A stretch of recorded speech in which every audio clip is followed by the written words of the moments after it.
ప్రజలు చూస్తలేరని మీరు అనుకుంటున్నారు. ప్రజలు ఈరోజు జుబ్లీహిల్స్లోనే కాదు రాష్ట్రంలో గల్లీ గల్లీలో చర్చిస్తున్నారు. ఇంత అరాచకమా, ఇంత కిరాతకమా, ఇంత నీచమా, ఇంత చండాలమా అని మాట్లాడుకుంటా ఉన్నారు.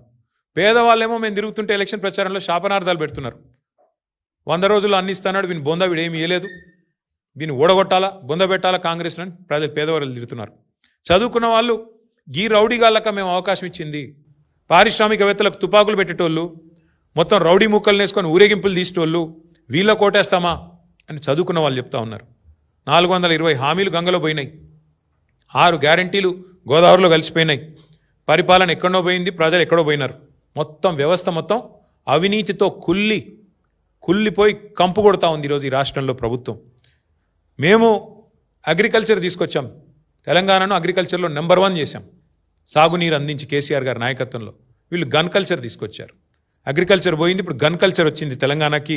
మరి మరొక క్రైమ్కి మరొక పర్యాయ పదంగా తెలంగాణను మార్చే ప్రయత్నం చేస్తున్నట్టున్నారు రేవంత్ రెడ్డి గారు.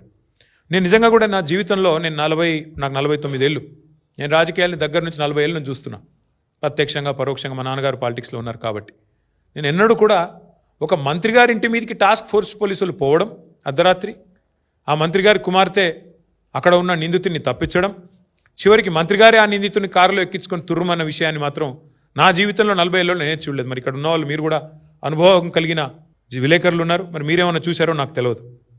ఇంకోటి, సీఎం గారికి అత్యంత సన్నిహితుడైన వ్యక్తి రోహిన్ రెడ్డి, తెల్లారు లేస్తే ఆయన షాడోలాగా ఆయన వెంబడి తిరుగుతుంటాడు. సినిమా ఇండస్ట్రీ ఆయనే చూస్తాడట, మొత్తం సినిమా మంత్రి ఆయన పరోక్షంగా.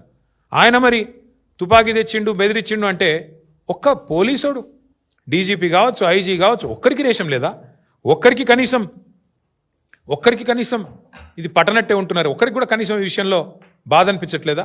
మేము మొత్తం పోలీస్ శాఖను అనట్లేదు, అందులో కూడా చాలామంది నిజాయితీ గల అధికారులు ఉన్నారు, మంచి వాళ్ళు ఉన్నారు, వాళ్ళకి నేను అప్పీల్ చేస్తూ ఉన్నా, వీళ్ళ అరాచకాలకు మీరు బలి కావద్దు. నేను మొత్తం ప్రభుత్వ అధికారులు అనట్లేదు, మొత్తం ఐఏఎస్లను ఐపీఎస్లు అనట్లేదు. 99% మంచోళ్ళే ఉన్నారు, 1-2% ఉంటారు. ఇవాళ వాళ్ళు ఎవరైతే ప్రభుత్వానికి ఈ దుర్మార్గానికి తాబేదారులుగా వ్యవహారం చేస్తున్నారో వాళ్ళని నేను అంటున్నా తప్ప అందరిని అనడం లేదు.